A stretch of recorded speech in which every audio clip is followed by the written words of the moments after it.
debate. Boa noite a todos. Bem-vindos ao Salão de Ideias. Esse é um dos 6 espaços de programação que tem a curadoria do SESC na 23ª Bienal Internacional do Livro de São Paulo.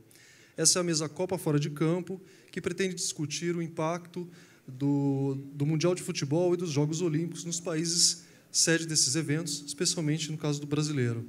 Para isso, nós convidamos o jornalista britânico Andrew Jennings, o sociólogo e jornalista Juca Kfouri, o pesquisador do Instituto de Pesquisa Econômica Aplicada Antônio Lassance e o jornalista Paulo Vinícius Coelho. Tenham todos um bom debate. Boa noite. Só continuando a apresentação, o Juca Kfouri fez assim, quando ele disse sociólogo e jornalista, porque o Juca Kfouri, embora de formação de ciências sociais, é jornalista. O jornalista Juca Kfouri é o primeiro lá à minha direita, Antônio Lassance está aqui ao centro, e Andrew Jennings, autor do Jogo Sujo, que é o livro Foul em inglês, e de um jogo ainda mais sujo, que fez muito sucesso às vésperas da Copa do Mundo, está aqui para debater com a gente. Eu vou fazer um papel mais de mediador. Então, eu vou começar, na ordem que a gente está, de lá para cá, com o Juca, falando exatamente sobre essa questão do impacto dos grandes eventos nos países que os promovem e um pouco também sobre o reflexo imediato que a gente tem da Copa do Mundo, né?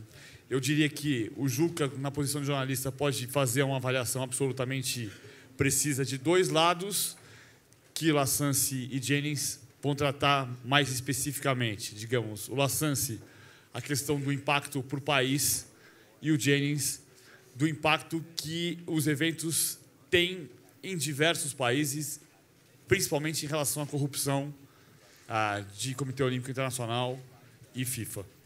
Então, começa para mim, Juca. Ok. Me salva aqui. Boa noite a todos. Convencionou-se agora a gente falar boa noite a todos e a todas, né? Eu acho tão ruim quanto dizerem que eu sou sociólogo. Eu, por acaso, fiz uma faculdade de Ciências Sociais na USP, muito lá atrás, e não gosto que me chamem de sociólogo, porque eu imagino que as pessoas fiquem esperando alguma coisa como o Antônio vai ser capaz de fazer, e que eu não sou mais há muito tempo. Eu sou um especialista em conhecimentos gerais e, olhe lá, superficial. Deixa eu tentar ser o mais resumido possível para pensar a questão dos 2 mega-eventos no Brasil. Primeiro ponto. No governo Lula, conseguiu-se trazer para o Brasil não apenas os 2 maiores eventos do esporte mundial. Conseguiu-se trazer os 2 maiores eventos do planeta Terra. Copa do Mundo e Olimpíada. Ok? Indubitavelmente um mérito. Fazia sentido pensar o Brasil sede de uma Copa do Mundo? Todo sentido. País 5 vezes campeão mundial, país com uma capacidade instalada de estádios formidável, país querendo se mostrar para o mundo, por que não? A África do Sul estava fazendo uma Copa do Mundo, o que o Brasil não poderia fazer? Um país que fez em 50, por que não poderia fazer agora? Claro que poderia. O que me preocupava? Quem vai fazer? A turma que foi posta para fazer, evidentemente, e disso o Andrew vai tratar mais profundamente, era um perigo, como revelou-se ser um perigo. Ricardo Teixeira e Marinho, não é? Porque nós não temos aqui no Brasil ninguém no panorama do futebol mundial como um Michel Platini ou como um Franz Beckenbauer, não é? Que representaram seus países nas Copas da França e da Inglaterra. Eu até pensei em propor por aqui o Romarinho, mas as pessoas não acharam uma boa ideia, então deixei de lado. Bom, isso é a Copa do Mundo. Olimpíada, nem pensar. Não há nada que justifique que o Brasil faça uma Olimpíada. Esse país sequer tem uma política esportiva há mais de 500 anos. Olimpíada coroa um processo esportivo, não é pontapé inicial para nada. O Brasil tem que pensar em esporte como um fator de saúde pública e não para fazer campeões ou ganhar medalhas. E o que nós estamos pensando é em fazer campeões e ganhar medalhas. Quem criticava esses mega-eventos à medida em que eles começaram a se desorganizar, A Copa do Mundo que ia ser do capital privado e que foi mais de 90% de capital público, ou de dinheiro público, direto ou indiretamente. Quem criticava os atrasos que se deram, a partir de um determinado momento, para substituir o fracasso maníaco do Fernando Henrique, todas as vezes que alguém criticava alguma coisa no seu governo, ressuscitou-se o complexo de vira-latas do Nelson Rodrigues. Muito bem. Acabou a Copa. Se alguém me perguntar, do ponto de vista da imagem, principalmente internacional, o Brasil ganhou ou perdeu a Copa? Eu não tenho dúvida nenhuma em dizer, apesar do 7-1, que é uma outra questão, que o Brasil ganhou a Copa. O mundo gostou da Copa do Mundo no Brasil. Tá? Gostou porque, entre mortos e feridos, salvaram-se todos. Gostou porque o povo brasileiro é muito generoso. Gostou porque o Brasil é um país muito bonito. Gostou porque os estádios são muito bonitos. E nenhum deles fracassou. Os aeroportos deram conta. E, para pegar aquela imagem, que não é minha, que é de um jornalista inglês, que escreveu Soccernomics, que a Copa do Mundo é uma oportunidade que um país tem de fazer um grande anúncio de si mesmo durante o mês, correndo o risco de fazer um mau anúncio, eu acho que o Brasil fez um bom anúncio de si mesmo. Só que isso não basta. E, para mim, aí que está a questão do depois. Tá? Curiosamente, eu diria que complexo de vira-lata tem aqueles que, apenas porque os estrangeiros gostaram, então está tudo resolvido. Não, não está tudo resolvido. Nós construímos elefantes brancos que não precisávamos construir. Nós não entregamos coisas que prometemos que iríamos entregar. Começam a aparecer os balanços e, mais uma vez, vai se confirmar que mega evento não dá lucro, ali no bottom line não dá lucro. Não é? Então, recentemente, aí não é opinião, só vou dar, né, informações. A FEComércio acaba de revelar que os feriados para os jogos na Copa do Mundo, que foi uma maneira, um jeitinho brasileiro de driblar o problema do congestionamento de trânsito, que os feriados significaram uma desindustrialização na ordem de 30 bilhões de reais. O preço da Copa do Mundo, em 2 meses, junho e julho. Isso é FEComércio. A Associação dos Lojistas da Rua 25 de Março revelou que teve o pior julho dos últimos anos, porque o interior não veio, porque tinha a Copa do Mundo e preferiu ficar no interior. O Sindicato dos Hoteleiros de São Paulo mostra, mas já se esperava, que o movimento de gente de fora do país para cá foi menor do que normalmente é, pelo simples fato de que as convenções, congressos e tudo mais que normalmente acontecem nessas épocas do ano, deixaram de acontecer, porque haveria a Copa do Mundo. E, como se sabe, turista que vem para a Copa do Mundo e para a Olimpíada é um turista diferente do turista que vem para hotéis de 3, 4, 5 estrelas, ou que frequentam ótimos restaurantes, ou que vão a teatros. Não. Quem vem para a Copa do Mundo e vem para a Olimpíada, vem para ver esporte, vem de mochila nas costas, vem para dormir no sambódromo, na rodoviária, como a gente viu, argentinos, colombianos, chilenos e tudo mais. Não é? Então, é um outro tipo de turista. Vem para comer em lanchonete. O ministro Guido Mantega acaba de, no seu balanço, dizer que o Brasil teve um PIB menor do que se previa para junho e julho, porque o país parou com a Copa do Mundo. Ele fez a ressalva. Tudo aquilo que foi de bom para o país, em termos de organização, de mostrar ao mundo que o Brasil é capaz, teve este preço. A gente tem que tratar disso. Para mim, e para terminar, tem que tratar disso por uma razão.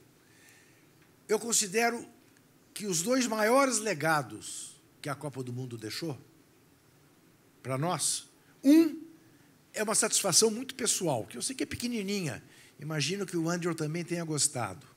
A polícia brasileira conseguiu fazer aquilo que a francesa não fez, que a alemã não fez, que a asiática não fez, que a da África do Sul não fez.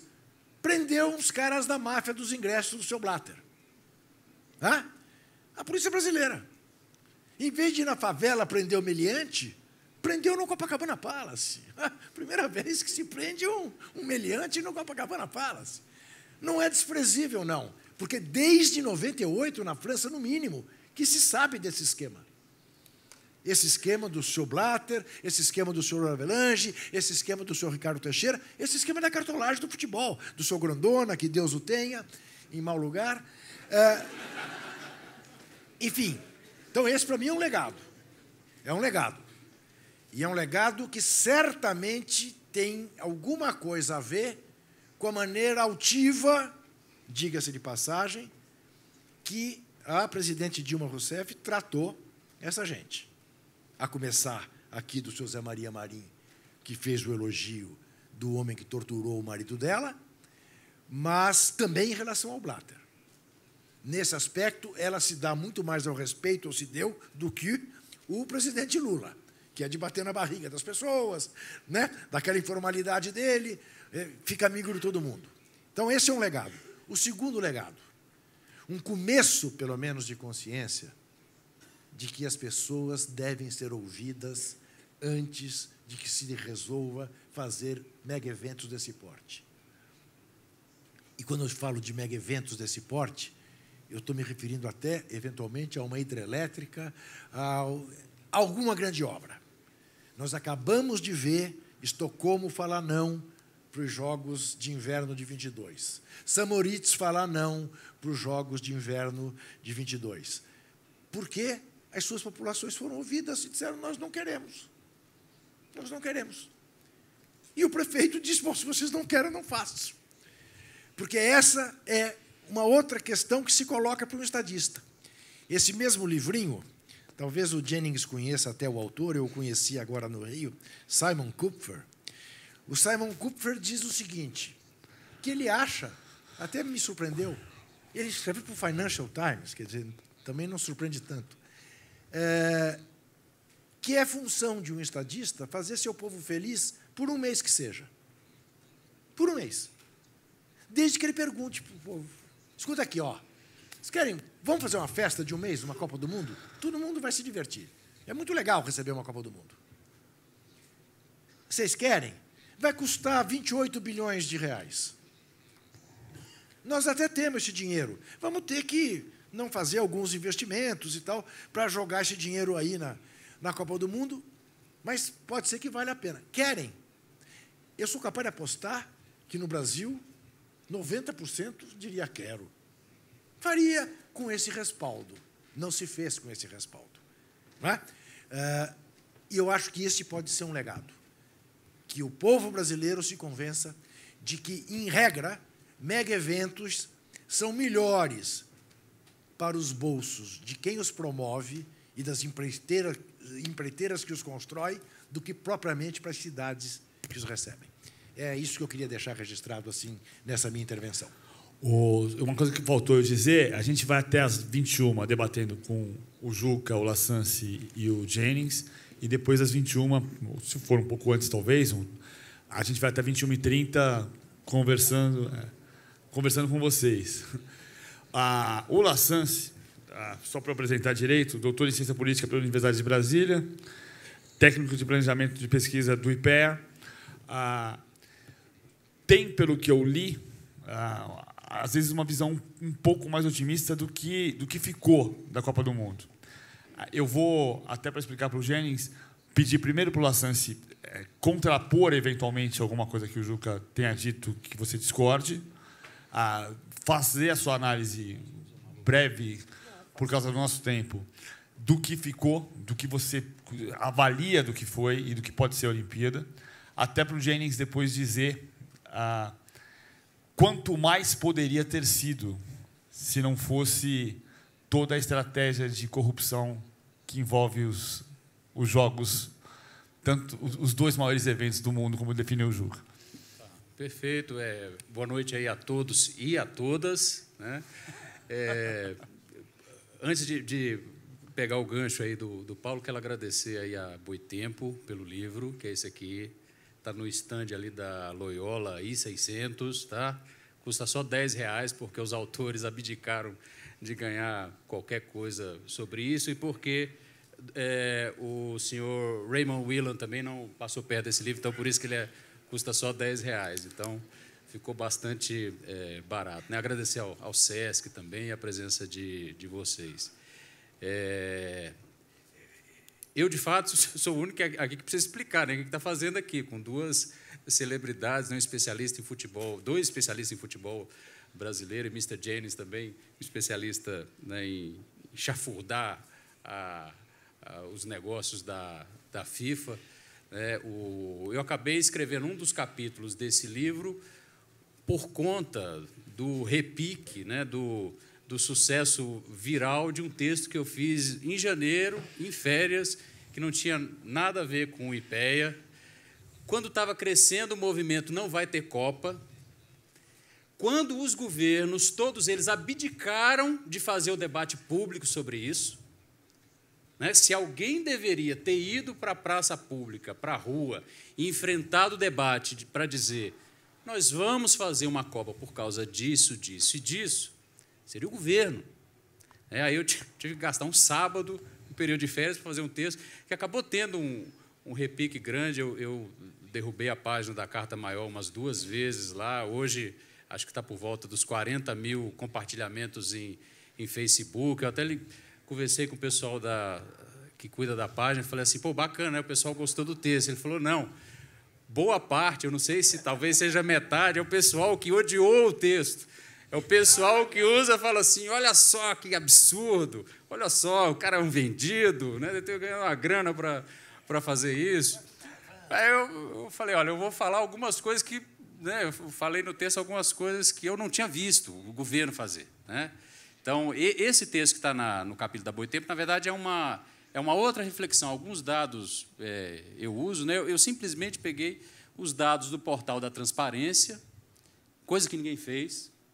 Peguei as planilhas de gasto por item, né? Quanto nós vamos gastar em estádio, onde, quanto que nós vamos gastar em aeroportos, em mobilidade, quanto que é isso, quanto é que custa. E comecei a fazer algumas comparações, falar assim, olha, vejam isso, comparem, né?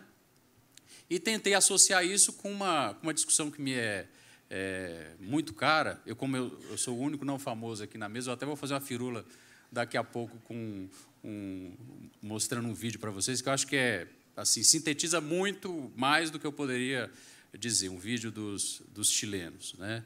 Mas, enfim, algumas coisas básicas, coisas que ninguém tinha dito até o momento, ou seja, nós vamos gastar em estádio só 30% do que está estabelecido para gastar ao longo da Copa. Nós vamos gastar mais em mobilidade do que está previsto para gastar em estádio. Nós acabamos gastando em aeroportos mais do que estava previsto em estádio, porque os 8 bilhões oferecidos pelo BNDES não foram pegos, né? Foi pego um pouco mais do que 6 bilhões de reais. Em empréstimo, é dinheiro que sai do BNDES, vai ou para governos estaduais ou para empreendedores privados, e depois volta. Não é doação, não é dinheiro que você jogou fora. Não é custeio, você não vai pagar em energia, não vai pagar em água. É investimento que retorna depois com juros para o BNDES, e é muito menos, né? Isso é o que me indignava mais, ou seja, se fez, e eu acho que se fez com razão, um bom escarcéu a respeito dos gastos nos estádios, mas não é nada perto do que a gente deveria fazer em relação ao gasto com juros. A gente reclama de 8 bilhões que são gastos em estádios e que depois vão voltar, e a gente não se dá o trabalho de pensar o dano que é toda vez que o Comitê de Política Monetária aumenta em 1 ponto percentual os juros da dívida pública, que custam ao país 20 bilhões, 1% da dívida pública, aumentado pelo Copom a cada reunião, custa 20 bilhões para o país.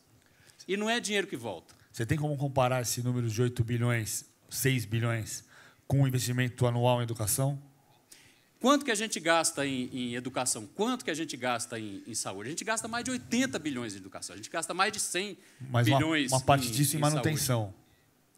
Uma parte grande, a parte maior é manutenção. O custo da saúde e da educação, o grande o que custa muito para a educação e para a saúde não é construir hospital, né? Não é comprar maquinário, isso é barato. O que custa e que é o bom custo é pagar médico, é pagar enfermeiro, é comprar remédio, né? É pagar a energia do hospital, é pagar professor.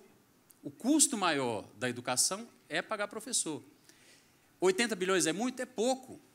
Perto dos 238 bilhões que nós pagamos em juros em 2013, é ínfimo. É isso que é esse que deveria ser o foco, né? Então, eu prometi vir aqui, eu falei assim, não vou falar nem de futebol, não vou falar nem de Copa, né? E vou tentar, acho que a gente deveria, até porque a Copa já passou, a Olimpíada vem aí, né? Mas, enfim, a Copa já passou. O que eu acho que deveria ser, Paulo, a grande discussão que a gente deveria fazer aqui, né, pelo menos é a que eu consigo fazer com vocês, é a seguinte: por que nós fomos tomados, ao longo da discussão da Copa, por um profundo mal-estar? E por que nós direcionamos esse mal-estar, talvez, para o alvo mais errado que deveria existir, ou mais imperfeito? Porque, com todos os problemas que a Copa do Mundo teve, de fato, eles aconteceram, e, de fato, ela merece uma série de críticas, os governos, vários deles foram absolutamente irresponsáveis na condução do processo, né? A Copa é talvez o menor, né, o menos, o alvo menos correto que a gente deveria tratar, né? Se chegou ao ponto, no início do ano, de se fazer um movimento do tipo não vai ter Copa, claramente, traduzindo, é um movimento de boicote, você faz um boicote de um evento esportivo, que é algo abominável. Eu acho que é digno de registro, deixar claro, a gente dizer, é abominável a prática de você boicotar eventos esportivos. Não importa que seja uma Olimpíada na Rússia, não importa que seja uma Olimpíada nos Estados Unidos, você não boicota eventos esportivos. Os Estados Unidos não boicotaram a Olimpíada na Alemanha, em 1936, quando Hitler já era o chefe de Estado na Alemanha. Talvez, se fosse hoje, talvez a gente fizesse uma discussão e até se convencesse que deveria boicotar. Não houve boicote. Qual foi a melhor resposta que, no caso, os Estados Unidos deram, né, ao Estado racista alemão? Foi mandar, né, o seu melhor esportista, Jesse Owens, ganhar 4 medalhas nos estádios construídos pelos nazistas e obrigar Adolf Hitler a sair do estádio para não ter que condecorá-lo, para não ter que dar a medalha de ouro e para não ter que desmoralizar toda a teoria da superioridade, da supremacia racial ariana que era construída pelos nazistas, né? Acho que a gente deveria aproveitar esse momento, essa discussão e as lições que eu acho que a Copa nos traz para fazer uma discussão de imagem e autoimagem do país.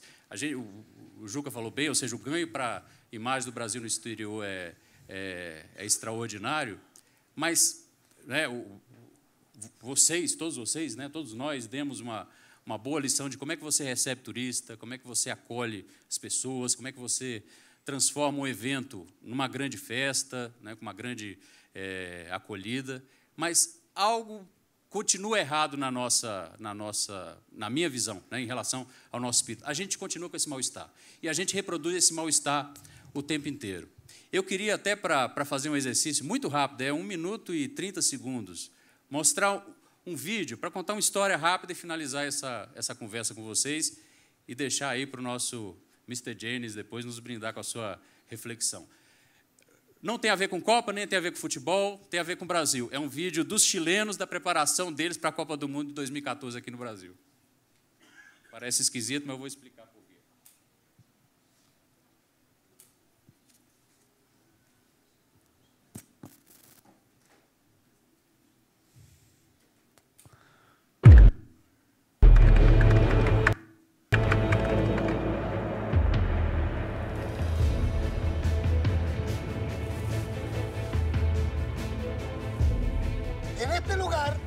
Atrapados por 70 días.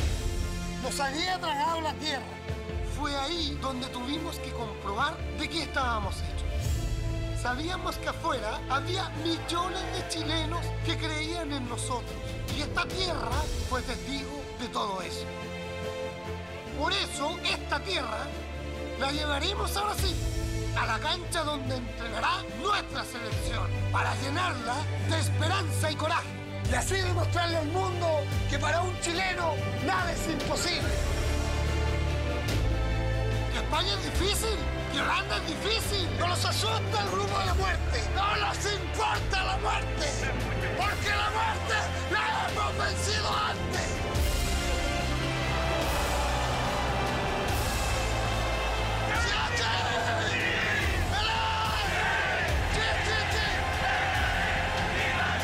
Banco de Chile, auspiciador oficial de la selección.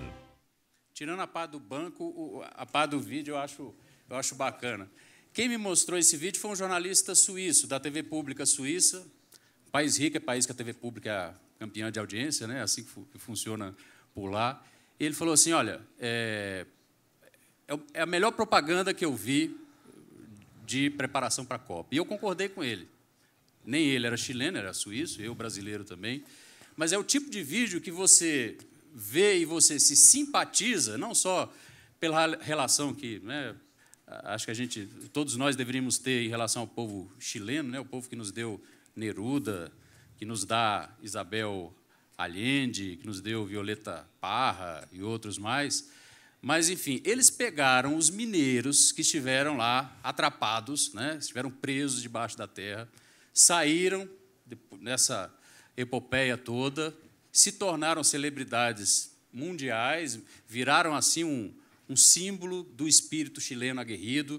E aí, não sei se ficou claro ali a imagem, né, a simbologia que eles fizeram. Eles colocaram a terra do Atacama dentro dos potes e deram para a seleção levar para jogar no gramado dos estádios onde eles jogariam as partidas, para que o espírito aguerrido dos mineiros passasse para eles. Por que eu acho bacana? Imagino que seja isso também que tenha feito o suíço achar o vídeo bacana. Esse vídeo não é sobre futebol. Esse vídeo não é sobre o Chile.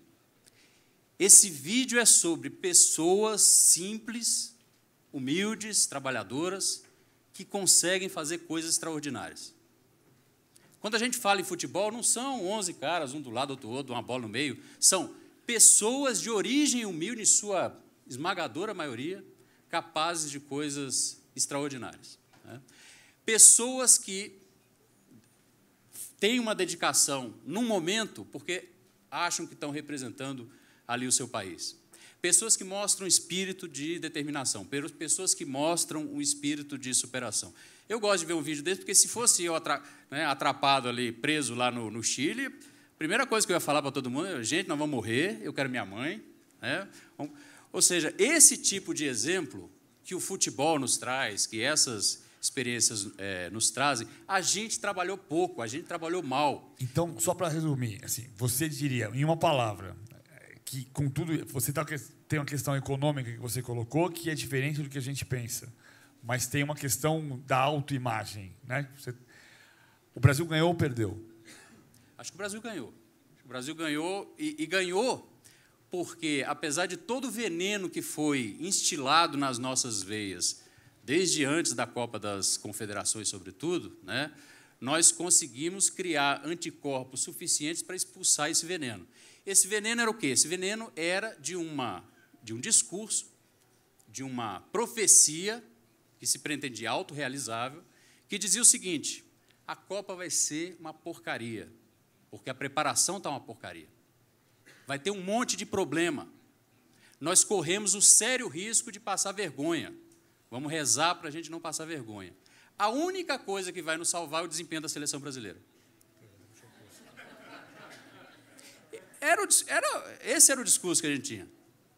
Por sorte, a gente conseguiu reverter, poderia ter acontecido as duas coisas, né? O desempenho da seleção vai nos redimir e nós vamos fazer uma bela Copa também, né?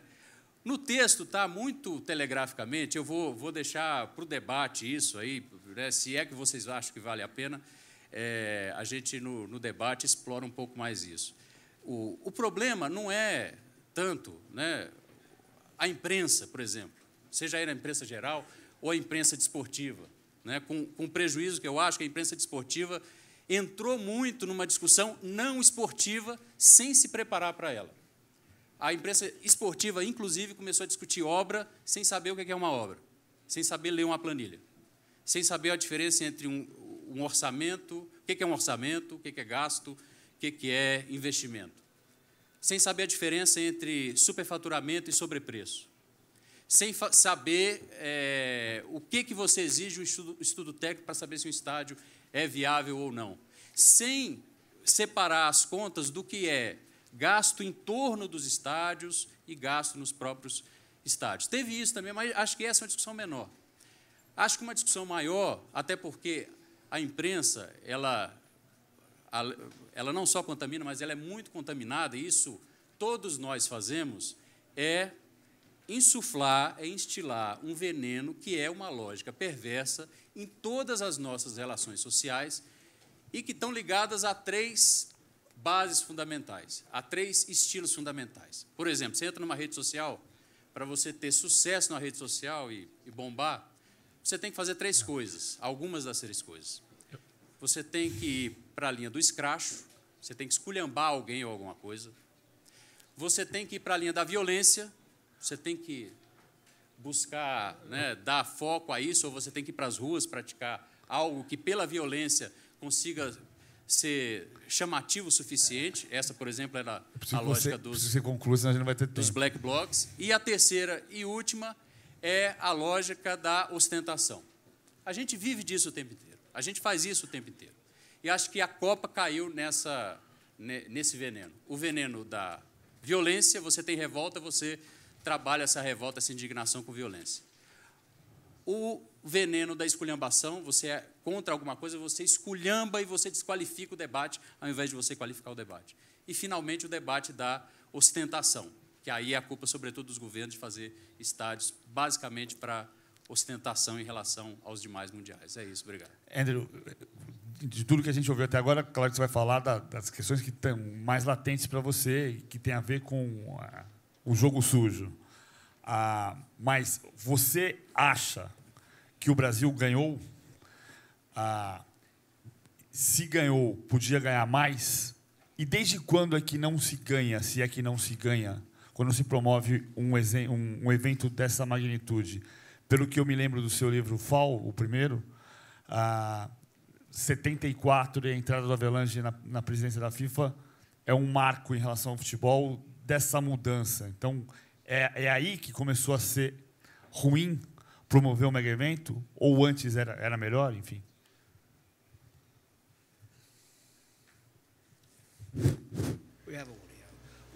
Bem, a resposta está no segundo livro, onde, graças a umas discussões feitas por esse homem, eu descobri uma foto com o Avelange com Teixeira. Você lembra a primeira organização séria criminosa no Brasil? Eu tenho a foto aqui, eu vou mostrar, mas o Juca Kfouri que encontrou em 86, a gente tem o presidente no casamento do maior gangster que o Brasil conhecia na época, um assassino, uma pessoa terrível, que ele pagava até o presidente da República. Então, a resposta está no segundo livro. Como o Avelange trouxe o crime organizado para a FIFA? E qual seria o legado? Bem, o legado é que você não ganhou. Talvez você não ganhe a Copa do Mundo, talvez você ganhe algo mais.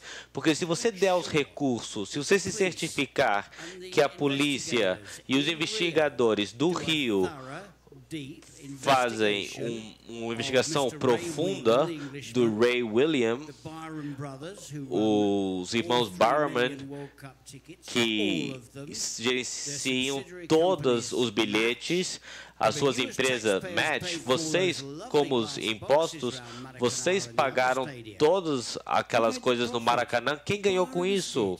Os bars. Eles que ganharam dinheiro com isso e vocês, idiotas, pagaram. Agora, voltando, e parte do legado também, semana passada, vocês que leram meu segundo livro o capítulo 7 é dos irmãos Barham e os esquemas que eles têm feito nas Copas do Mundo com os bilhetes. Tudo isso é documentado porque eu pesquiso.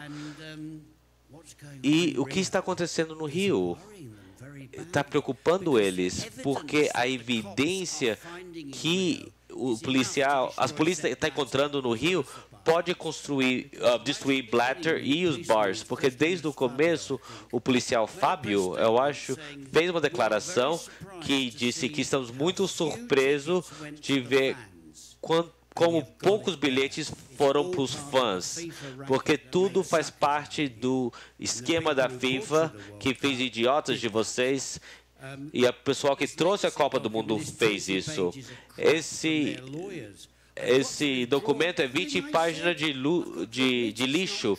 Eu tenho que confessar que isso não é verdade. Eles estão desesperados com esse processo no Rio e todas as provas. A gente não viu tudo, mas pelo que a gente viu, é muita coisa boa.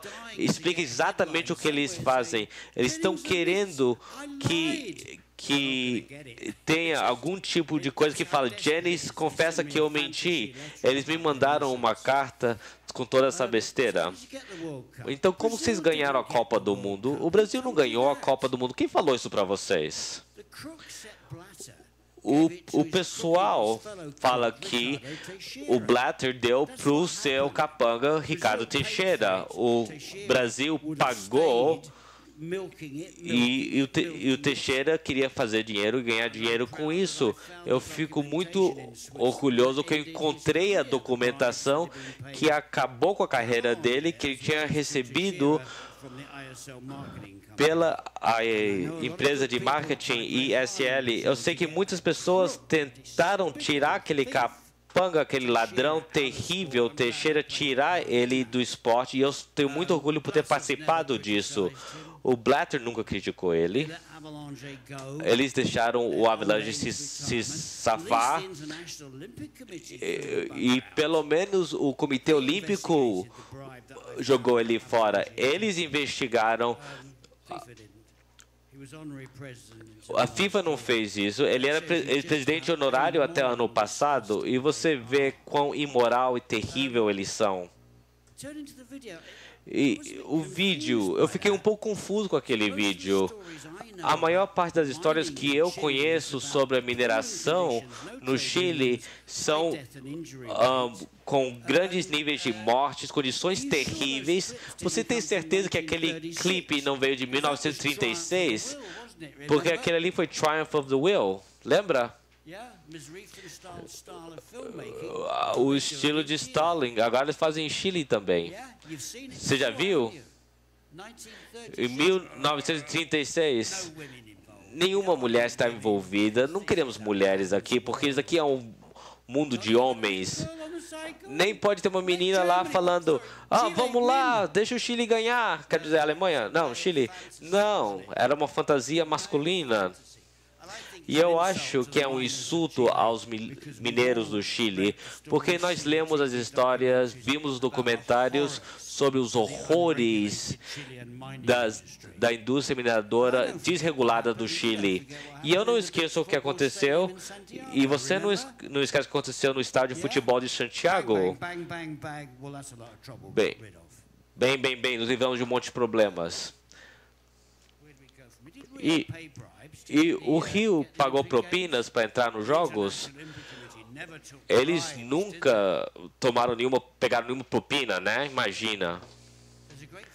Tem uma foto muito boa. Eu estava em Copenhague em 2009, quando Newsman fez aquela palhaçada que ele sempre faz, mas ele trouxe os homens de negócio, trouxe dinheiro para o Rio, né? E você está pagando para o Newsman e os amigos dele, igual você pagou para Blatter e a Teixeira, e mudem suas regras. Esse carinha chega lá e fala: olha, você tem que mudar a sua lei, não pode ter imposto, tem que ter cerveja, todas aquelas seguranças, e vocês, os brasileiros, se curvam e deram um beijo na bunda dele. Vocês têm orgulho disso? Vocês têm orgulho disso? Eles estão rindo de vocês. Eles acham que vocês são um bando de palhaços. Bem, o que eu falo agora? Bem, eu estava em Copenhagen. Dos alemães, Did they laugh from the German, the French, dos asiáticos, the Asian, na mesma medida the same que way riram that de they nós, laugh at us dos americanos? Brazilians and of the Americans too? Daí, Todo mundo sentiu muita pena dos sul-africanos e os elefantes brancos deles. Eles têm elefante branco antes de vocês.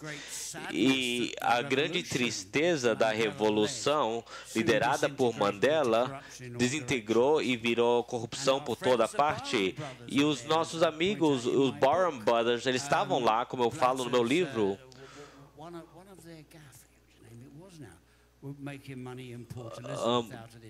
Eles estavam ganhando dinheiro com toda essa coisa de hospitality match. É a família do futebol, mas vocês não fazem parte dessa família. A família é do Blatter. Voltando para Copenhagen,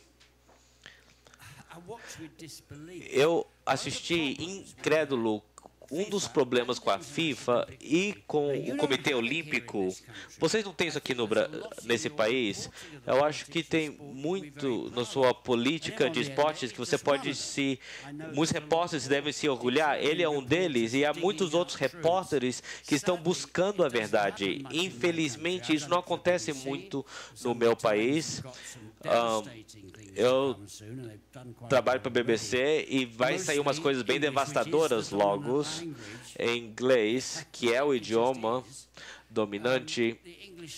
O esporte, os jornalistas, eles fazem a cobertura da FIFA, da IOC. Em 92, o presidente do Juan Antônio, com sua camisa branca, sabe o que isso significa? Azul, desculpa, sabe o que isso significa? Ele era um fascista franco. Aí depois eu peguei essa foto. Sabe quando você faz aquela coisa com o braço direito? Uma vez eu perguntei para ele por que o braço direito dele era mais forte que o do esquerdo. E eu fui banido. A palavra F é um tabu na família olímpica. Eu não faço parte dessa família porque a FIFA me baniu de todas as conferências, mas a IOC ainda tem uma minoridade de membros que entram numa negociação e votam assim. E você vai ter que pagar a conta. É uma foto muito interessante de um fotógrafo amigo meu, tirou em Copenhagen em 2009. Tem o Avelange, que sabe que vem encrenca para ele em 2010 no Brasil. Ele sabe que os repórteres estão investigando ele, investigando todas as coisas, e ele precisa de uns otários em casa para dizer, olha, ele não é bacana. E você sempre encontra alguém que está capaz de dançar em Copacabana para as câmeras. Ah, olímpicas, o que é? Não sei, a gente está feliz. Então é isso que todo mundo vem. Mas vocês não fazem isso. Quem faz isso são os estrangeiros. É horrível. Essa foto mostrava o Avelange apertando a mão, com as duas mãos assim. Era tipo assim. E quem era o outro homem? É o Jean-Marie Vega, que ele é o homem da maleta. Ele pagou propina de 100 milhões de dólares ao longo dos anos, na sua maior parte para o Teixeira e o Avelange. E ali ele está ali, o Avelange está falando, olha, eu preciso que essas Olimpíadas aconteçam, senão eu vou estar em grandes encrencas. Talvez os otários lá vão ficar falando, vamos ter Olímpica, muito bacana, podemos pagar mais impostos, por favor, podemos? E isso explicou tudo para mim. O homem da maleta, ele tinha que ser banido. Eles fazem nos quartos privados de lobby em Copenhagen, onde a mídia não podia entrar. E eu fiz a cobertura disso. E as pessoas que estão vindo para acabar com sua cidade em 2016. Não trata da FIFA, mas sim de todos os capangas e os nazis e que hoje estão no Comitê Olímpico. Lembra que eles são mais importantes que vocês, mas, por favor, paguem seus impostos. O que vai acontecer em 2016? Você realmente precisa de um campo de golfe no Rio, né? Eu não ouvi nada, mas as pessoas vivendo na favela, com certeza elas estão gritando, pedindo um campo de golfe para todos nós que queremos. Por favor, compre. Use nossos impostos e compre e construa um campo de golfe. Isso é a indústria de turismo. Vocês não vão fazer nada, vocês vão só pagar. Assim como vocês pagaram por todo o vidro nos estádios. Porque eles falam, puxa, como que eles conseguiram esse contrato de 20 anos sem nenhuma competição? Nossa, FIFA é um mundo impressionante. O que vai acontecer em 2016? Eu já fui para o Rio algumas vezes e tive o privilégio, ano passado, eu estava no Rio para conferências de jornalistas investigativos, todos os problemáticos do mundo na mesma cidade. E eu fui convidado para falar no comitê da Copa do Mundo e da Olimpíada, e eu me encontrei com muitas pessoas de todas as idades, pessoas quase tão velhas quanto eu, e eu falei para eles, olha só, são pessoas decentes, estão preocupadas com o que está acontecendo com essa cidade. Na verdade, estão construindo linhas de metrô para Olimpíadas, mas que não ajudam o pessoal que mora no norte da cidade. Eles não estão no radar de ninguém, né? Então, sabe o quê? Eu fico me perguntando, esses protestantes muito criativos, e eu conheci muitos na Copa do Mundo em São Paulo, eles são muito criativos. Imagine agora, tem uma rua que passa naquele campo de golfe que ninguém quer e vocês estão pagando. Imagine o primeiro dia do torneio de golfe, o maior golfista do mundo pega e alguém solta um rojão. E ele perde a consideração e a bola cai no oceano. Eu acho que os protestantes criativos, zangados com as multas e os impostos e esse campo de golfe muito caro, é algo para fazer o IOC feliz. Vocês ganharam bilhetes para a Copa do Mundo? Como que você acha que você vai ganhar para a Olimpíada? Isso aqui vai para os estrangeiros que têm mais dinheiro. Então, eu gostaria muito de ver a criatividade das pessoas zangadas do Rio. E eu conheci elas, eu sei que elas existem. Vocês não precisam bater em ninguém, ninguém precisa sangrar. O Robocop talvez tente fazer alguma coisa, mas eu vi que o pessoal no Rio corre bastante bem. Espere a artilharia, espere para o golfe. O golfe que exige silêncio total. Não é contra os atletas, ninguém ataca os atletas durante os protestos, mas se trata dos capangas que estão às escuras, que estão comendo o seu dinheiro. Só uma coisa com relação a legado. Imagine, homens e mulheres, vocês são muito talentosos, vocês sabem jogar futebol, vocês são os melhores jogadores de futebol que esse país pode produzir. Vocês correm lá no campo de golfe, vocês correm para o campo, vocês querem fazer para o Brasil, mas vocês querem ganhar tanto para que o José Marim possa segurar o troféu, aquele assassino do Vladimir. Eu acho que vocês não vão querer fazer isso. Eu vou parar por aqui.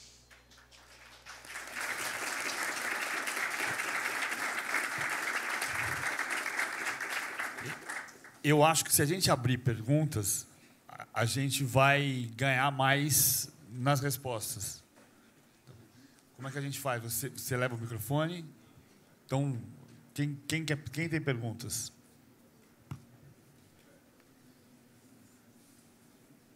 Quem tem perguntas? Ali.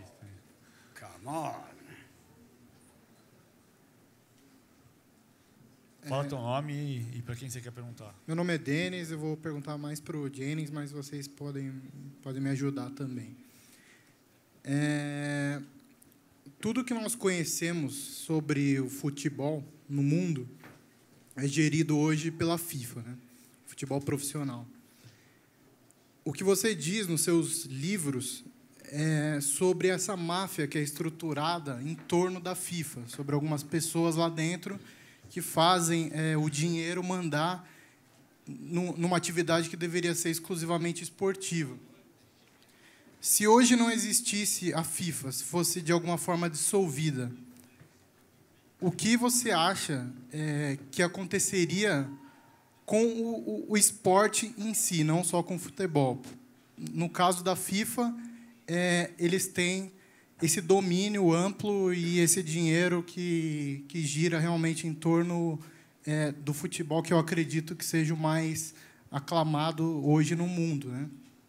Principalmente para brasileiros e ingleses, né? O que você acha que aconteceria se a FIFA fosse dissolvida? Eu não sei se jornalistas deveriam especular. Eu acho que o nosso trabalho é descobrir o que eles não querem que você saiba e publique isso para você num filme, numa matéria. Eu acho que essa é a nossa responsabilidade e é o nosso orgulho como jornalista passar essa informação para você que os capangas não querem que vocês tenham, e aí depois a gente vai beber cerveja, porque vocês são os eleitores. É muito difícil predizer com a FIFA, porque, sabe, as 5 famílias de Nova York, em Palermo, e eu já me encontrei com a máfia em Palermo cara a cara, e eu escrevo isso no meu livro, onde você tem famílias de máfia em toda a Sicília que se encontram no cupom para decidir, olha, você faz isso, você faz cocaína, heroína, você rouba os bancos e assim por diante. E esse é o comando da FIFA, e o Blatter cuidadosamente colocou no seu pequeno grupo de comando. Ele trouxe pessoas tipo Ricardo Teixeira, alguém pegou ele, que bom, mas o Blatter nunca falou, meu Deus, agora a BBC conseguiu esses documentos, tira esse cara daqui. Não, fique 2 anos mais. Ele nunca falou nada sobre o Avelange ou o Teixeira. Ele passou alguns anos, ele me deu umas entrevistas muito engraçadas, me chamando de lixo e coisas assim, mas ele nunca respondia minhas perguntas. O que poderia acontecer? Dê os recursos para Rio, expanda aquela equipe de policiais e dizendo, se alguém tentar pagar um juiz para fechar esse caso, a gente vai arrancar o braço dele. Porque as provas que eu já vi e vocês viram é o suficiente, é devastador. Eles estão até querendo me processar porque eles estão querendo dizer que eu não escrevi o livro que muitos de vocês leram. Bem, você poderia mudar o mundo de futebol, porque se você... Eu não me importo se Ray Williams vai para a prisão ou não, ele nunca pisou no meu pé, mas se você pegar a prova e dar os recursos para as autoridades investigadoras do Rio para fazer um trabalho completo, eles pegaram os computadores, descobriram aonde foram os 3 milhões de bilhetes, para quem que eles foi? Eles foram para associações que venderam para o mercado negro, e isso pode ser provado. Agora, se vocês brasileiros conseguirem fazer isso, quem quer ganhar a Copa do Mundo se você pode pisar na FIFA? Você não pode mais combinar partidas como eles fizeram em 2002. Lembra Espanha e Itália? Ninguém investigou. Claro, essa partida foi combinada. Então, isso é algo que vocês poderiam se orgulhar muito de serem brasileiros. Vocês vão ganhar a Copa do Mundo, vocês são bons nisso. Sempre tem um ano ruim, mas vocês poderiam mudar a cara do futebol mundial, mostrando para todos aqueles corruptos e todos os países que estão na lista de Barham. Fazendo isso, vocês quebrariam aquela organização. Outra coisa é que vocês podem fazer alguma coisa. Você tem que limpar a CBF. Olha, a gangue do Teixeira ainda está cuidando do seu futebol nacional. O que vocês estão fazendo a respeito disso? Mas vocês não estão fazendo nada. Por que vocês não estão lá falando com seus políticos? Você quer o meu voto? Limpe a CBF. Faça isso agora, antes do final do verão. Vocês têm o poder, como governo eleito, para falar para o pessoal, vai pular na Baía do Rio, eles estão demitidos. Blatter vai falar, o governo não pode intervir. Mas vocês se lembram, pessoal, em 2000, quando Alvaro Dias, a investigação da CPI estava acabando, o Blatter estava ficando muito nervoso. Ele falou, eu vou suspender o Brasil da Copa do Mundo. Que vocês lembram disso? Eu vou suspender o Brasil da Copa do Mundo. O que a rede de televisão achou disso? O que você acha que os patrocinadores iam achar disso? Não vai ter o Brasil? Então são ameaças vazias. Se Blatter falar, vocês tirarem o Del Nero e eu não sei o nome deles, eles são todos da fraternidade do Teixeira e Avelange. Tá bom, bana o futebol brasileiro. Diga pro mundo que eles não vão poder mais assistir o futebol brasileiro. Então, vai lá na CBF e veja o que está vindo no Sunday Times de Londres. Eles já publicaram o suficiente para estragar a tomada do Blatter ano que vem. Eu acho que muitas pessoas não viram ainda. O Blatter vai precisar dos votos ano que vem. E tem mais coisa que vai ser publicada.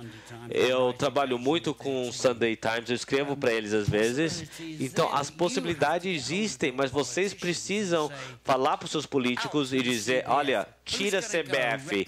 Quem vai representar o nosso grande Brasil para o Congresso da FIFA ano que vem? Quando o Blatter, ele representa vocês e vocês não podem dizer nada? Você não tem voz? Vocês estão tentando compor sua democracia desde 85? Essa é uma forma de você pode dizer para eles que eles não vão estragar. Ano que vem é ano de eleição da FIFA. Então, ele vai perguntar. Essa é uma impressão que eu tenho. Eu queria saber o que vocês acham sobre isso. Não é muito cedo para a gente saber qual é o legado da Copa, porque eu vi uma notícia nessa semana que algumas obras da Copa têm falhas estruturais. Então, e a gente ainda não viu o que de concreto a gente vai conseguir com essa boa imagem que o Brasil mostrou para o mundo. Então, não é muito cedo? Juca e Antônio. Show to the world. Eu acho que ainda é cedo para ter o balanço, sem dúvida, definitivo é cedo. Razão pela qual eu disse que considero muito mais vira-latice achar que foi tudo uma maravilha, porque os estrangeiros gostaram, sem que a gente olhe para dentro o que, de fato, ficou para nós. Eu discordo do Antônio, né, em alguns aspectos, e não tenho muita dúvida sobre o porquê que houve. Não vai ter Copa, porque, para mim, o não vai ter Copa era meramente um slogan, né, para chamar atenção. Não que alguém... Muita gente, né, achou que podia, de fato, comprometer. Pois é, mas eu acho que nem que o mais radical dos não vai ter Copa achava que não haveria Copa, né? Mas por quê? Porque mentiram, porque disseram que seria a Copa do capital privado e não foi, independentemente de comparações de quanto de dinheiro público entrou ou deixou de entrar. Mas, que eu acho que é uma coisa que precisa ser esclarecida. De fato, o BNDES fez empréstimos a empreiteiras a entidades privadas ou a governos estaduais, que terão que pagar esses empréstimos. Quando um governo estadual paga o empréstimo, paga com o nosso dinheiro. Não é? Quer dizer, é, de novo, a devolução em dinheiro público. Mas, enfim, eu acho que há muito que se fazer de balanço. Não é? Eu, até por otimista que sou, acredito que aquelas obras que foram prometidas e não foram entregues serão entregues adiante, mais cedo ou mais tarde. Mas volto a dizer, o que eu acho essencial é que tenha crescido a consciência da população brasileira sobre a importância de se manifestar em torno de decisões desse porte. Essas coisas não podem mais ser enfiadas goela abaixo de ninguém. Nós temos que discutir o que nós queremos, o que nós não queremos. O simples fato de eu ter eleito alguém não dá a este alguém carta branca para decidir por mim todas as coisas que afetam o meu dia a dia. E aí eu acho que tem muito, vamos dizer, desta visão um pouco black bloc, anarquista, revoltada do nosso guerrilheiro escocês, com um apelo à consciência, que é o que faz todo sentido. Quer dizer, o futebol brasileiro vai mudar apenas no dia que a torcida brasileira, em vez de bater em jogador porque perdeu no domingo, se der conta de quem é que dirige o futebol no Brasil. Massans. Eu acho que não só é cedo para a gente dizer qual é o legado, como esse legado está em disputa. A Copa passou, mas o legado da Copa é o quê? É aquilo que nós achamos daquilo que nós somos, a relação que nós estabelecemos com o poder público, com os governos, com os legislativos, com as organizações sociais, né? Algumas delas de caráter esportivo, de forma geral. Esse legado está em disputa. Esse entendimento sobre o que aconteceu, a gente ainda está construindo esse entendimento, né? Obviamente que esse roteiro das falhas aí é importante que seja feito. Não acho assim, que a gente deva simplesmente recuar e falar assim, não, está tudo às mil maravilhas, né? Nem acho que a gente deva, eu acho que a gente deve abolir essa história de complexo de vira-lata. Uma colega me chamou a atenção, falou assim, olha, os vira-latas são pessoas que merecem respeito, né? Não dá para a gente associar isso à figura do vira-lata. O vira-lata é uma figura digna. Tá? Então, desde então, eu aboli essa coisa do vira-lata e acho, assim, O mais engraçado é a esquerda viver citando o Nelson Rodrigues. Exatamente. Esse foi um grande erro do governo na sua comunicação, não só fazer algo retrô, como ressuscitar alguém, que eu não tenho nada contra o Nelson Rodrigues. Fala ele ser reacionário, machista e outras coisas, mas não tenho nada contra ele. A grande figura do futebol, se é que a gente deveria resgatar alguém lá de trás, deveria ser o irmão dele, o Mário Filho, claro. Escreveu O Negro Futebol, né? Que trabalhou toda a construção sobre o futebol, dizendo exatamente isso que eu disse sobre o vídeo sobre o Chile. A história de pessoas simples que se tornam espetaculares, que saíram de uma favela, que ganhavam pouco, que tinham famílias desestruturadas e se tornaram reis do dia para a noite. Essa é a história bacana do futebol. É isso que a gente gosta no futebol, do exemplo de perseverança. O resto é lixo, né? O resto, concordo, né, com tudo que Mr. Jennings falou e digo, só faço uma ponderação. Sediar uma Copa é o de menos. E as seleções que participam das Copas? A gente tem uma tradição, a gente já está acostumado no Brasil, antes do Mr. Jennings chegar aqui, a gente tem uma tradição intelectual, de vários intelectuais que estão acostumados a bestializar o povo brasileiro, a achar que a gente não entende nada do que está acontecendo, a achar que estão passando a mão na nossa bunda e a gente está... A gente tem uma longa tradição no Brasil sobre isso, né? E acho que a gente já tomou consciência disso para dizer, é um pouco mais complexo do que isso. E a gente deve ter o discernimento para separar, porque, a rigor, o problema não é só sediar uma Copa. Do jeito que as coisas estão, eu coloco em questão. Vale a pena participar de uma Copa? É isso. A questão é terminar com a corrupção. Vou fazer um parênteses antes da próxima. Uma coisa, rapidinho. Alguns de vocês talvez se lembrem que, no 1950, líder comunês, Zhou Enlai, alguém perguntou para ele, qual é a sua opinião da Revolução Francesa? E ele falou, aconteceu cedo demais. Mas você poderia acelerar isso. Eu falei do Álvaro Dias, o Rebelo. Leia os relatórios. Eles estão no meu site. Transparência no Esporte. Você pode ler os relatórios de Brasília e ver todas as provas devastadoras. Vocês precisam fazer isso. Vocês não conseguiram pegar o Teixeira. O país devia ter feito isso. Os corruptos. O que aconteceu com o dinheiro da Nike? Está na ilha da Caimã?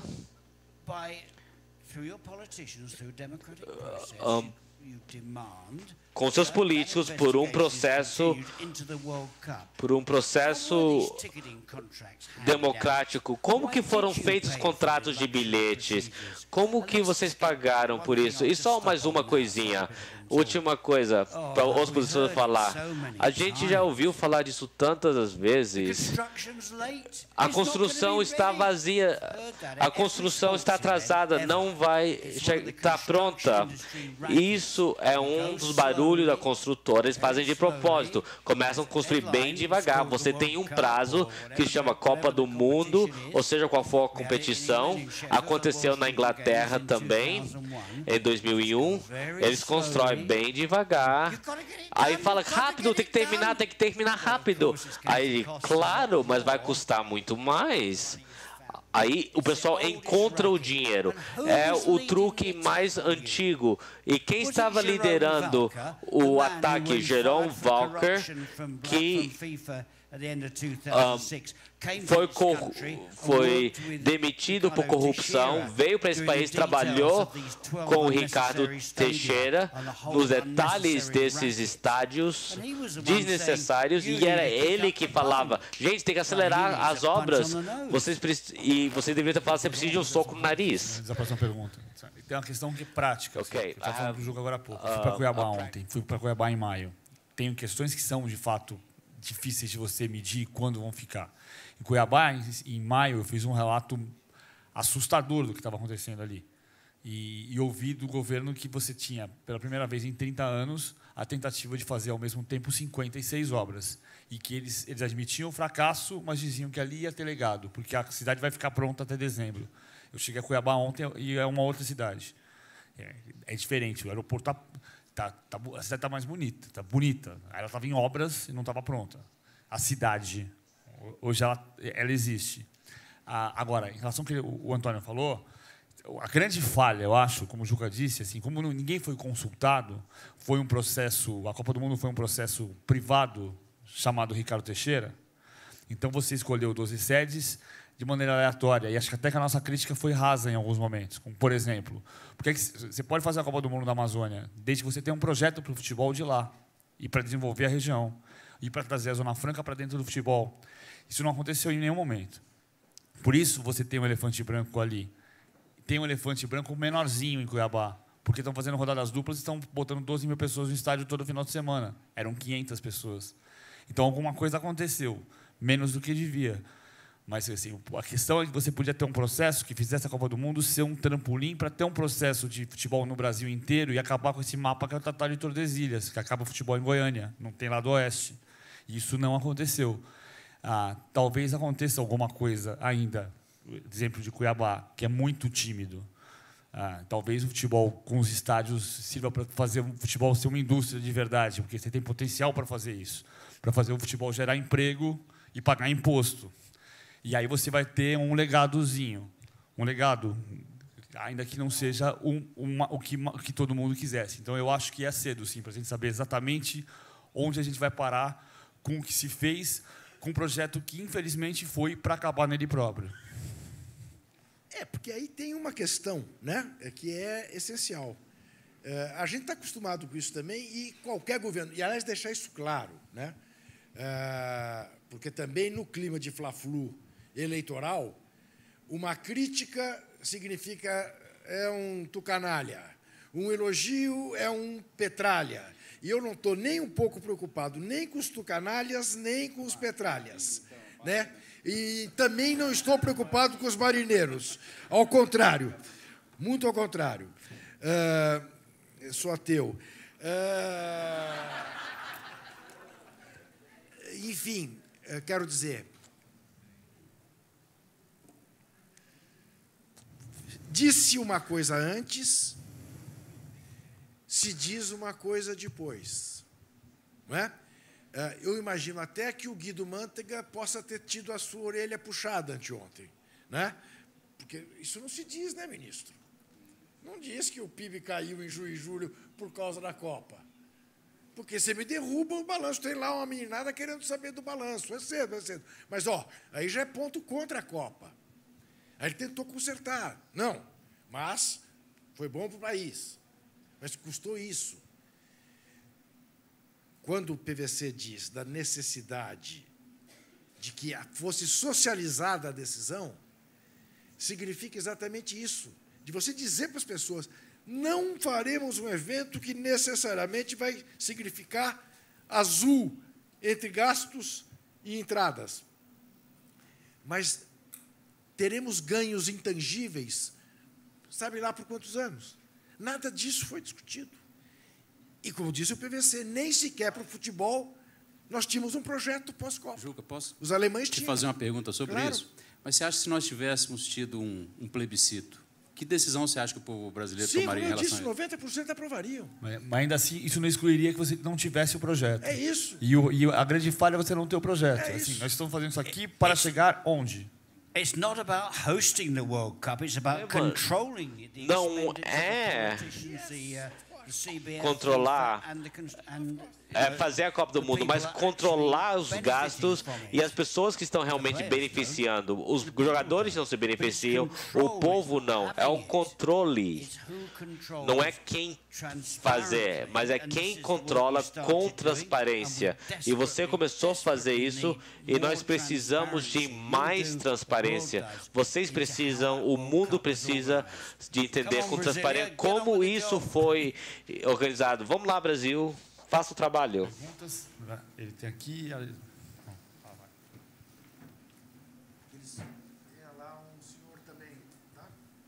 Boa noite.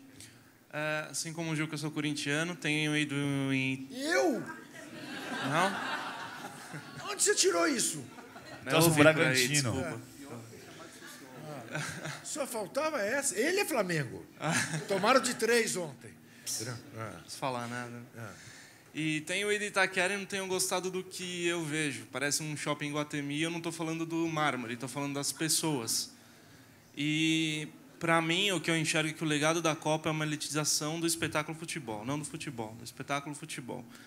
E eu queria estender isso para o Jennings também, citando a Liga Inglesa, que achou seu caminho ali para acabar com os hooligans e ter um produto melhor, elitizando, e hoje está nas mãos de sheiks e bilionários russos. Eu queria que vocês falassem um pouco dessa elitização, que para mim foi o grande legado da Copa. Essa é uma das nossas grandes preocupações, que se excluam ainda mais os excluídos, agora dos estádios de futebol, que até mudaram de nome, viraram arenas. Eu te diria que talvez, se nós estivéssemos na Inglaterra, mas o Jennings vai falar sobre isso, você poderia até alegar com a velha lei da oferta e da procura. Olha, os estádios estão lotados na Inglaterra, então os preços têm que subir. Mas no Brasil a capacidade ociosa dos nossos estádios ainda é muito grande, não é? A nossa média de público está aí por 17, 18 mil pessoas por jogo. Os estádios têm, em média, 45 mil pessoas, 45 mil vagas, não é? Então, há como ocupá-los com um preço melhor. Existem todos os esforços do sócio-torcedor que permite que isto, de alguma maneira, seja minimizado. Mas eu acho que deve ser uma preocupação de nós todos, democraticamente nos preocupar que não se exclua dos estádios os excluídos, porque é só o que falta, não é? Nós elitizarmos também o nosso futebol. Ao mesmo tempo, sem esquecer que nós passamos anos das nossas vidas pedindo estádios mais confortáveis, estádios que tratassem o torcedor feito gente e não feito gado. Né? Eu tenho a impressão que não tem nem pobre, nem rico, nem classe média no estádio. Estão vazios. Isso, vazios. Ele queria que você responda. He would like you answer to.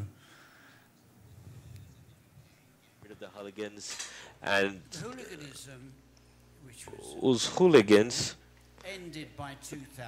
acabou em 2006 e o pessoal foram lá para a Alemanha e beberam com os alemães, com os holandeses. E isso acabou muito porque a polícia fez um bom trabalho. Operações de inteligências em gangues que ficavam provocando as pessoas a brigarem antes ou depois do jogo. E eles foram pegos e havia boas provas. Eu não sei quais são os motivos sociológicos para a coisa acabar, mas a gente não tem mais isso na Inglaterra. Talvez há uma briga aqui e ali, isso sempre acontece, mas acabou como fenômeno. Com relação ao elitismo, isso é preocupante. A gente está falando da Premier inglesa e não é só por eu não diria que pessoas de fora podem ser donos de clubes. Eles colocaram tanto dinheiro que agora eles estão cobrando muito, eles já ganham tanto da televisão, então a Premier inglesa é uma coisa de ganhar dinheiro. Mas sabe que talvez isso seria algo bom? Nem sei porque eu estou dizendo isso, porque quando o Blatter começar a sair do pesadelo de Qatar, falou, olha só, ele recebeu dinheiro para levar a Copa do Mundo para um deserto quente. Ser anti-Qatar não é ser contra os árabes, os muçulmanos, mas sim por causa do calor.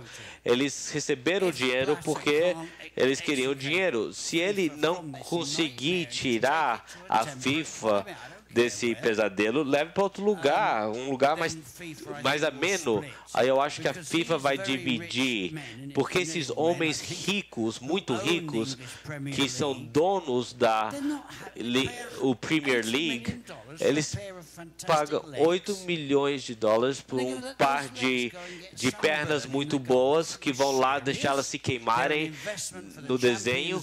Eles investem na liga inglesa, onde tem dinheiro. A Copa do Mundo, eles não ganham dinheiro. E sabe, eu tá lá com os Glazers do Manchester United e os Sheiks de Manchester City e os russos, eu fico desconfortável. Mas é eles que vão falar para a UEFA, sabe o quê? Você tem alguns anos para sair dessa bagunça, você não deu um jeito, agora dá o pé. E o futebol falar, olha, a gente não pode ver, logo a gente vai ver a Tanzânia contra Qatar, as redes de televisão vão adorar isso, essa é a realidade. Então, eu vou me apaixonar pelo capitalismo, mas vai ser um romance muito curto. Vou fazer mais duas, essa aqui e ele lá em cima. Pode ser? Boa noite, meu nome é Carlos. Eu queria fazer uma pergunta especificamente para você, PVC. Durante a Copa e até mesmo pós-Copa, principalmente depois do 7-1, havia uma discussão muito grande entre os meus amigos de torcer ou não torcer para a seleção brasileira. Até que ponto torcer para a seleção brasileira, que hoje, no meu ponto de vista, é o maior produto da CBF, contribui com a manutenção hoje do que a gente vê da CBF ou não. Eu confesso que eu torci pela seleção brasileira porque foi impossível ver a seleção brasileira jogar e não torcer contra, eu torci a favor. Mas eu gostaria que você e até mesmo os demais opinassem sobre isso, até que ponto torcer ou não a favor ou contra da seleção brasileira ajuda na manutenção da CBF. Eu acho que uma coisa não tem a ver com a outra, necessariamente. Eu tenho um ponto de vista, a questão que o Antônio tocou da autoimagem. Corrupção é uma coisa que tem que ser excluída do mundo. Antes da Copa de 2006, o presidente do Munique em 1960 foi preso na Alemanha. Por quê? Porque desviou dinheiro da construção do Allianz Arena. Então, você tem processos que envolvem corrupção na Federação Francesa, na Federação Italiana, Eu estou lendo o livro do Eriksson. O Eriksson conta escandalizado que na semifinal da Champions League em 84, anos depois, quando ele suspeitou que os jogadores dele da Roma tinham entregado um jogo contra o Como, contra o Lecce em 86, ele conhecia histórias de corrupção na Itália. Ele perguntou para o filho do Dino Viola, que era o presidente, se era verdade que tinham comprado um juiz na semifinal da Champions League de 84, e o cara abaixou a cabeça e disse: sim, é verdade. E não é por isso que você vai acabar com o futebol na Itália. É mais fácil a corrupção acabar com o futebol da Itália, porque é uma história de 100 anos. Então, essa coisa da gente ter o complexo de vira-lata, parece que o Brasil é o único país do mundo que tem corrupção. Você tem que prender o corrupto. Então, desse ponto de vista, eu acho que assim, é muito ruim você ter uma instituição que talvez mais até do que ser corrupta, ninguém acredita que não seja. Todo mundo olha para a CBF e chama de casa bandida de futebol, como o Juca faz. Então, agora, a seleção brasileira, ao mesmo tempo, é a representação do futebol brasileiro. Quem é? O jogador que está em campo. O Neymar é. O Neymar é a representação do que a gente faz quando nasce e chuta uma bola. Então, não vou torcer contra o Neymar, porque isso eventualmente vai ajudar o Marco Polo. Eu vou tentar ajudar de outra maneira a derrubar o Ricardo Teixeira, o Marco Polo, o Marinho. E, de certa maneira, em relação ao que o Denis falou agora há pouco, bom, se a gente prender o Ray William e se o Ricardo Teixeira caiu nesse processo, alguma coisa ganhou, né? Alguma coisa ganhou. Eu acrescento o seguinte, para mim isso é uma questão muito simples e foi muito mais agudo em 70, quando se dizia que torcer para o Brasil ajudava a ditadura. E eu dizia, numa escola de extrema esquerda, e eu, militante de grupo clandestino, que eu não permitiria que a ditadura roubasse o que eu tinha de mais íntimo. Eu não vou torcer contra o meu país nunca. Foi pior no ano seguinte, que a final do basquete nos Jogos Pan-Americanos foi entre Brasil e Cuba. E eu avisei na minha classe que eu torcia para o Brasil. Quase me expulsaram, achando que eu era um alienado. Como é que você torce contra o time do comandante? Eu falei, eu vou torcer, o comandante e a sua revolução são uma coisa. O meu time de basquete, eu nasci aqui, não nasci em Havana. Resumo para você numa frase: quanto pior, pior. Achar que quanto pior, melhor, não é verdade. Ricardo Teixeira perdeu a Copa do Mundo, não foi por isso que ele caiu. Ele caiu porque descobriram até que ponto ele era ladrão, com documentos provando que ele era ladrão. O Mr. Jennings tem farta responsabilidade nisso. Então, é isso. Não tem a ver com a vitória em campo. E achar que tem é, em última análise, não respeitar a opinião do povo. Achar que o povo é burro a ponto de confundir o general Médici com o Tostão ou o José Maria Marinho com o Neymar. Não confunde, não. Pode ficar tranquilo. Vamos lá? Paulo, deixa eu... A última. Posso contar sobre isso, né? Uma história de um colega da ALN que foi preso nos anos 70 e fez uma discussão dessa na cela. Aí ele conta o seguinte, falou assim, ó, o dirigente lá propôs isso, da gente torcer contra, né? O mais razoável falou assim, não, é inócuo, a gente está preso. O que adianta a gente torcer contra o Brasil, né? O outro falou assim, você quer que a gente apanhe, né? Porque os presos políticos estavam misturados com os presos comuns. E o terceiro falou assim, não, tudo bem, mas quando o Pelé pega a bola, eu posso cometer um desvio pequeno burguês? É isso. É muito difícil, né? É muito difícil. Ó, a gente tem que sair 9h30. O Gênesis quer falar uma palavra, né? Só uma coisa rapidinho. Estamos no Brasil para representar problemas. Catar, que eu falei rapidamente, vai ser um dos próximos grandes problemas que vai acontecer. E os donos da Premier inglesa não querem que os seus jogadores vão para o Golfo. Outra coisa que eu deveria ter falado, vocês que acompanham o futebol inglês vão saber que nós jogamos de agosto a maio. Você não vai parar a gente de jogar só porque esses corruptos da FIFA votaram para ter um verão em Catar e agora vê que eles não podem fazer. Agora estão falando, vamos ter um intervalo de 6 ou 8 semanas. Vem tentar. Você nunca mais vai querer vir para cá. O hooliganismo vai voltar por um dia. Não vai acontecer. A última pergunta. A minha pergunta é para o senhor Andrew Jennings. Os livros descrevem assim um quadro bem assombroso da corrupção no futebol.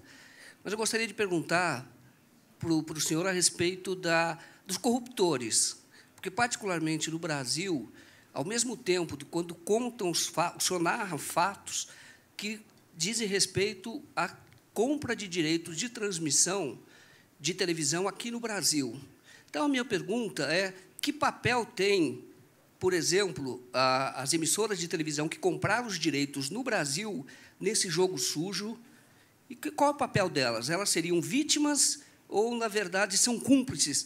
Porque o senhor descreve muito a questão do ingresso, e o direito de transmissão também é um ingresso, é um tipo de ingresso. Então, eu gostaria de saber se, de alguma maneira, na sua investigação jornalística, em algum momento o senhor se deparou com a questão dos direitos no Brasil. TV rights in Brazil. Bem, é uma resposta meio complexa. O Brasil nunca teve controle sobre a venda de TV.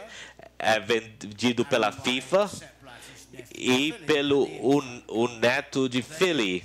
Eles que vendem os direitos de transmissão. Felipe, ele cuida mais da Ásia e FIFA cuida mais da parte Europa e América, que paga muito dinheiro. Então, o Brasil não tem nada a ver com você. Isso foi coisa da FIFA e todo o dinheiro fica com a FIFA. Todo esse dinheiro poderia ter pago por esse estado, poderia ter saído de graça, mas eles levaram para Zurique e Deus sabe o que vai acontecer com aquele dinheiro. Então, resumindo, a corrupção na venda de direitos de transmissão tende a acontecer nos países asiáticos, onde as redes se matam, em Singapura, na Tailândia, e a Tailândia tem uma cura da FIFA, e não tanto as grandes redes da Europa, da América do Norte. Eu não sei quanto ao Brasil. Quer fazer não, é apenas você está no caminho certo. A sua pergunta tem implícito uma resposta que o Jennings, evidentemente, não se interessou em investigar, mas, claro, que faz parte do mesmo rolo. Faz parte do mesmo rolo e as regras são absolutamente leoninas e não é jogo para gente pequena. Razão pela qual está na mão de quem está. Tá?